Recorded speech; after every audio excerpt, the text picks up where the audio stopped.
Un gran saludo a quienes escuchan vía remota. Estoy fascinada de conocer este medio de comunicación y de educación ambiental. Voy a aprovechar pues el marco conceptual que ya los que me antecedieron han platicado. Les voy a platicar de esta política pública que implementa la CONAFOR, que trata principalmente de reconocer a través de un incentivo económico la voluntad de los dueños y poseedores de los terrenos forestales de nuestro país a conservar la cobertura forestal de esos ecosistemas y, por consiguiente, pues a mantener todo el flujo de servicios ecosistémicos que estos ecosistemas nos proveen. Bueno, les voy a platicar de manera general que el pago por servicios ambientales inició desde el año 2003. Es un programa que tiene 14 años de experiencia. Hay muchísimas lecciones aprendidas en ese camino. El programa inició, pues, con el que es más famoso, el pago por servicios ambientales hidrológicos, donde, pues, muchísimas cosas que lo fundamentan o conceptos que fundamentan el diseño de esta política, pues ya lo explicó Nacho. Después, en el 2004, se abrió un programa que tiene que ver más bien con biodiversidad y sistemas agroforestales, y el programa ha seguido evolucionando. Ahorita hay 3 distintos esquemas de pago por servicios ambientales, de los cuales les voy a ir platicando a lo largo de la charla. Hay que decir que bueno, el pago por servicios ambientales fue una coyuntura muy interesante para nuestro país, que tuvo que ver con todo un marco a nivel internacional en el que se estaba discutiendo todo esto de, bueno, qué beneficios nos proveen los ecosistemas. Estaba también el caso de Costa Rica, donde su economía se empezó a fundamentar pues en la conservación, en el manejo de los servicios ambientales, el primer esquema de pago por servicios ambientales, y también con todo un movimiento a nivel del país en donde los ecólogos, las instituciones medioambientales del sector gubernamental y los centros de investigación estaban desarrollando todo un marco, por ejemplo, de regiones terrestres prioritarias, de regiones marinas prioritarias, que dieron la base para empezar a determinar áreas importantes para la provisión de servicios ambientales. Este es un tema que, bueno, va a dar ahorita para que platiquemos muchísimo. Se están haciendo esfuerzos muy importantes a nivel mundial y nacional, pero bueno, en ese marco el programa encontró los insumos, la información disponible a nivel nacional, a escala 1/250,000, para ir tomando decisiones y generar un juego de cartografía y toma de decisiones para determinar las áreas en donde era importante y empezar a establecer las áreas que se apoyarían con el pago por servicios ambientales. Por otro lado, a nivel internacional, pues se empezó a ver que era muy importante países empezaran a echar una mirada a su capital natural, y ahí pues los ecosistemas tenían mucho que aportar. Valía la pena dedicar recursos financieros de la federación, en este caso, para justamente reconocer esas áreas prioritarias y favorecer la conservación. En ese entonces, la conservación que llevaba a cabo o que incentivaba el pago por servicios ambientales de la CONAFOR, pues todavía era un poco el enfoque de no tocar, es decir, la conservación sin realizar actividades de manejo, tratando de tener la menor intervención posible, parecido un poco a lo que se manejaba en las ANPs. Sin embargo, la evolución durante estos 14 años de implementación del programa ha dado varias lecciones aprendidas, como les mencionaba, entre ellas que es muy importante transitar de esa conservación que podríamos llamar pasiva, entre comillas, a una conservación activa, en la que, si bien la conservación es el centro del programa, es muy importante favorecer actividades que le generen un beneficio a los dueños y poseedores de los bosques, como bien decía Liz. Es decir, que la conservación también represente activos económicos para las poblaciones que durante generaciones han preservado los ecosistemas forestales. Algo que es muy importante decir es que nuestro país siempre se ha distinguido por tener una legislación ambiental bastante avanzada que ha dado el marco para desarrollar toda una serie de instrumentos muy interesantes a nivel de política ambiental. Entonces, la Ley General de Desarrollo Forestal Sustentable reconoce que los ecosistemas forestales no son solo los bosques, como casi todo el mundo supone que el pez o las selvas. No, de acuerdo a la definición que establece esta ley, pues el PCA se aplica en bosques, en selvas. En las selvas pues tenemos las selvas perennifolias, las siempre verdes, y también tenemos toda una variedad de selvas caducifolias, ¿verdad? Bajas, medianas, toda la riqueza, espinosas, toda la riqueza que tiene nuestro país en ese sentido. Y también apoya otros ecosistemas como los manglares, los humedales, ¿verdad? También apoya una importante parte de zonas áridas en donde hay muchísima biodiversidad.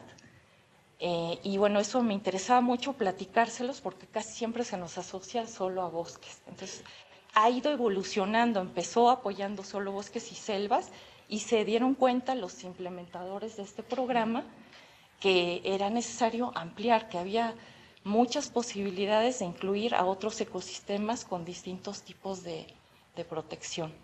Bueno, algo que es muy importante platicar es que, retomando el marco conceptual que Nacho nos platicaba al inicio, que ahora, bueno, se tiene la evaluación de los ecosistemas del milenio, el pago por servicios ambientales, pues digamos que se ubica en servicios de soporte, regulación y los culturales, en esa gama. Los reconoce en términos de servicios múltiples que los ecosistemas, que ya les mencioné, nos proporcionan, ¿no?, a las sociedades humanas. ¿Por qué no los de provisión? Bueno, porque los de provisión precisamente están asociados a una cuestión más bien extractiva, ¿verdad? Entonces, más bien colocamos en los otros tres. Sin embargo, la evolución del pago por servicios ambientales actual propone que siempre estemos pensando en promover el manejo integrado de los ecosistemas, tomando comunidades de trabajo de manejo, las cuencas, los corredores biológicos, favoreciendo la conectividad entre los ecosistemas. Y además, pensando en llenar vacíos de conservación con las ANPs, con las áreas voluntarias de conservación, con áreas conservadas gracias a los ordenamientos territoriales. Entonces, una visión más amplia hacia el paisaje, precisamente. Y bueno, como parte de esta evolución que yo les comento, pues les quiero platicar que el PCA, el pago por servicios ambientales, pues tiene tres elementos fundamentales. Tenemos por un lado a los dueños y poseedores de los bosques, que son los proveedores de los servicios ambientales. Tenemos a los usuarios, que por ejemplo el esquema que pusieron hace un momento, que era, estaba el río, estaba la cuenca y estaba la ciudad o el poblado haciendo uso de esos servicios y beneficiándose para todas sus actividades productivas y culturales. Entonces, el PCA lo que hace es incentivar a través de un pago a estos dueños y poseedores de la tierra, para que mantengan ese estatus de conservación y de manejo, de buenas prácticas de manejo, y no cambien a otros usos del suelo, ¿no?, en donde tal vez los ecosistemas, los servicios ecosistémicos pudieran ir a la baja, ¿no? Es muy importante decir que es un esquema voluntario, o sea, las comunidades, los ejidos, los pequeños propietarios que deciden participar en el pago por servicios ambientales, pues ellos voluntariamente someten este programa, esta propuesta, esta posibilidad de participar ante su asamblea y de manera consensuada se toma la decisión o no de participar en el programa. El programa es muy interesante en términos de que dura 5 años. Esto en términos de política pública es muy importante porque se empieza a pensar en esquemas más allá de un año, ¿no? De mediano plazo, y que en muchos casos cuando ellos deciden continuar, pues puede seguirse manteniendo este ciclo de participación, ¿no? Es muy interesante pensar que además el pago por servicios ambientales lo que busca es ser un incentivo que favorezca la inversión en la conservación. O sea, los participantes pueden entonces tomar este recurso económico y invertirlo para fortalecer capacidades, para tener buenas prácticas tanto de conservación como de manejo, como de buscar alternativas económicas que les permitan vivir pues de estos servicios ambientales. Es muy interesante porque si revisamos la cartera de propuestas y de proyectos, pues la creatividad no tiene límites, ¿no? Sistemas tan biodiversos y mexicanos tan creativos, pues se pueden encontrar propuestas de ecoturismo muy interesantes, propuestas de embotelladoras de agua, grupos que empoderan a las mujeres y a los jóvenes para que el talento se quede en sus sitios de origen y sigan ellos manejando los ecosistemas, teniendo un beneficio y, por lo tanto, asegurando la conservación, ¿verdad? Por otro lado, como ya les había dicho, este esquema, lo que trata de buscar es asegurar servicios múltiples. Durante mucho tiempo nos han preguntado, bueno, ¿y cómo miden que se da la infiltración del agua y entonces les pagan de acuerdo a eso? Bueno, más bien, como ese todavía es un tema que se está trabajando a nivel mundial, de en todo un país determinar las zonas donde se brindan o no más o menos tal servicio y otro, más bien el programa optó por determinar áreas donde el ecosistema proveyera múltiples servicios. Entonces, por eso estamos hablando de soporte, provisión, regulación y todos los culturales, ¿no? También se apoyan áreas que tienen una importancia en términos de valores de especies en riesgo, de especies que sean nativas, ¿verdad? De importancia cultural o de importancia productiva, por ejemplo. Ahora, retomando este esquema de la conservación activa, bueno, pues ahora se tienen, por ejemplo, comunidades y ejidos que dentro de su esquema de manejo integrado del paisaje tienen una zona dedicada al pago por servicios ambientales y tienen otros usos del suelo en donde, por ejemplo, tienen manejo forestal sustentable, incluso se certifican, ¿no? Entonces es trabajar con este mosaico de manejos, de usos en favor de la conservación y de la sustentabilidad. Y bueno, les había comentado que el esquema ha evolucionado mucho. Todas estas lecciones aprendidas nos han enseñado, indicadores del pago por servicios ambientales, que era necesario tener 3 esquemas. Los 3 esquemas se complementan y atienden necesidades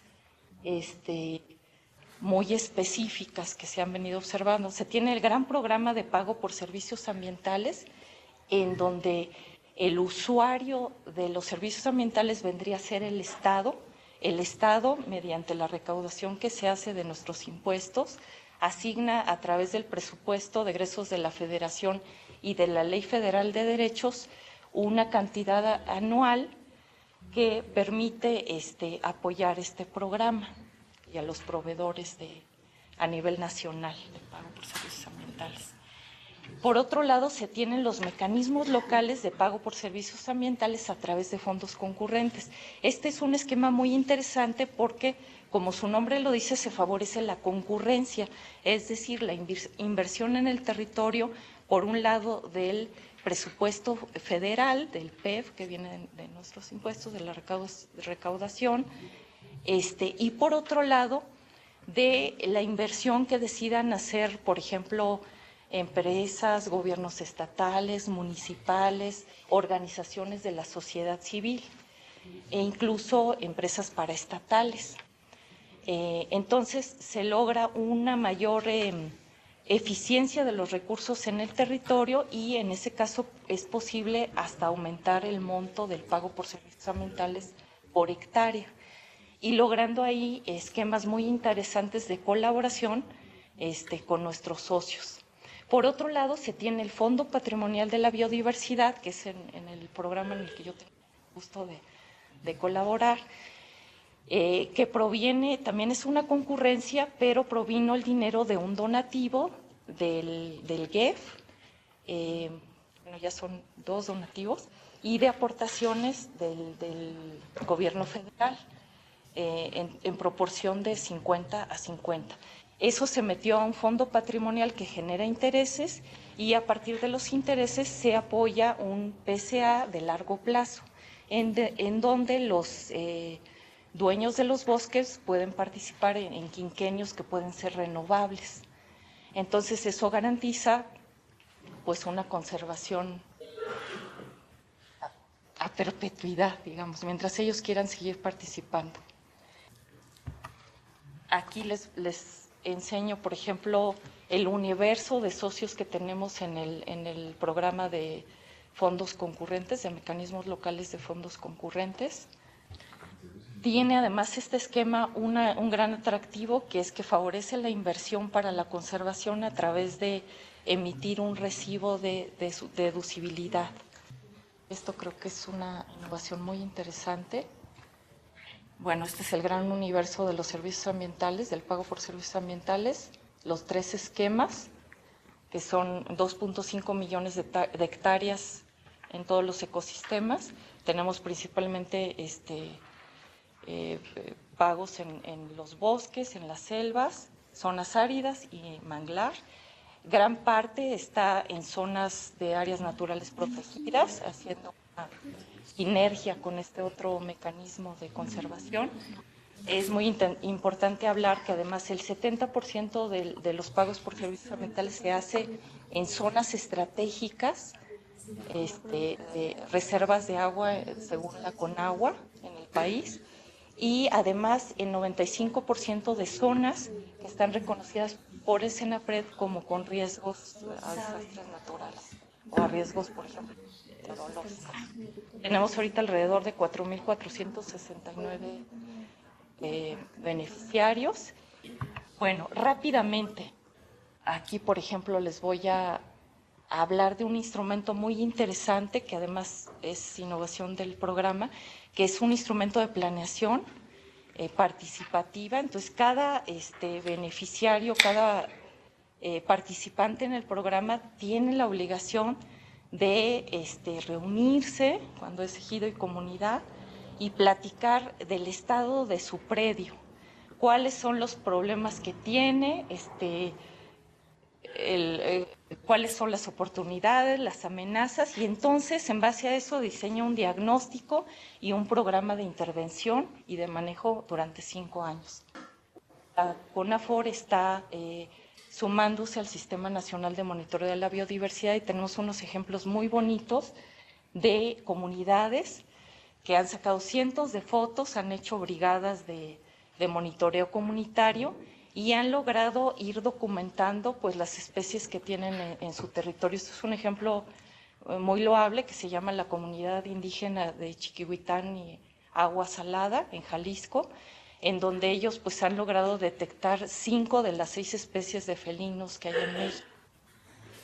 Ha sido todo muy interesante, un redescubrimiento para las nuevas generaciones de que efectivamente lo que contaba el abuelo es cierto, hay jaguares, hay puma,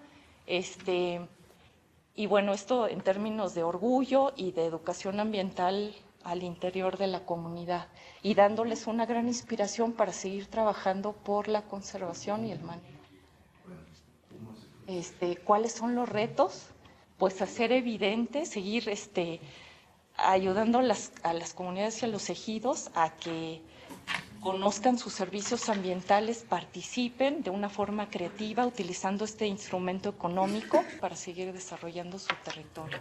Y bueno, me pareció muy importante lo que menciona Nacho respecto a seguir trabajando. La CONAFOR está muy interesada pues en todo este movimiento a nivel nacional e internacional de mapeo de los servicios ecosistémicos. Eso nos va a permitir todavía focalizar mejor y continuar este esfuerzo. Bueno, muchísimas gracias. Un gusto.